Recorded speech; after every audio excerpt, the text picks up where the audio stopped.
Hello guys, welcome back to our channel Vicky Lucky Talkies. ఈరోజు recipe మీరు already thumbnail చూసి guess చేసే ఉంటారు, softy fluffy cake. So late చేయకుండా రెసిపీ స్టార్ట్ చేసేద్దాం. ఒక బౌల్లో 1 కప్ మైదా, 1/2 cup cocoa powder, 1 tablespoon baking powder, 1/2 tablespoon baking soda. Ingredients మొత్తం చల్లించుకొని బాగా మిక్స్ చేసుకొని పక్కన పెట్టుకోండి.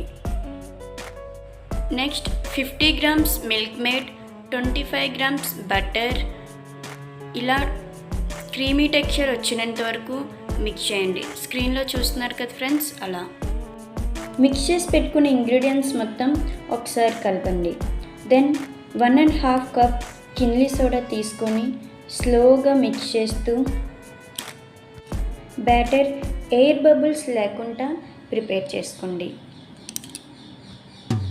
కేక్ మౌల్డ్ తీసుకొని బటర్ అప్లై చేసి వీట్ ఫ్లోర్ ఈవెన్గా స్ప్రెడ్ చేయండి. ప్రిపేర్ చేసి పెట్టుకున్న బ్యాటర్ని వేయండి. మీ దగ్గర కేక్ మౌల్డ్స్ లేకపోతే ఏదైనా సిల్వర్ దాంట్లో అయినా చేసుకోండి. బ్యాటర్ ఇలా ఎయిర్ బబుల్స్ లేకుండా 3 టైమ్స్ టప్ అని కొట్టండి. దీన్ని లో ఫ్లేమ్లో 45 మినిట్స్ కుక్ చేయండి. నెక్స్ట్ విప్క్రీమ్ తీసుకొని లో స్పీడ్ నుంచి హై స్పీడ్ వరకు థిక్కీగా బీట్ చేసుకోండి. స్క్రీన్లో చూస్తున్నారు కదా ఫ్రెండ్స్, అలా రావాలి. అలా అయితేనే విప్పింగ్ క్రీమ్ రెడీ అయినట్టు. సో నెక్స్ట్ బేక్ చేసి పెట్టుకున్న కేక్ని 2 లేయర్స్ కట్ చేసి ఫస్ట్ లేయర్ తీసుకొని షుగర్ సిరప్ అప్లై చేస్తూ విప్ క్రీమ్ అప్లై చేయండి. సేమ్ సెకండ్ లేయర్ కూడా same process. Sugar syrup apply చేస్తూ క్రీమ్ అప్లై చేయండి. కేక్ అంతా కూడా ఇలా విప్ క్రీమ్తో ఫిల్ చేయండి.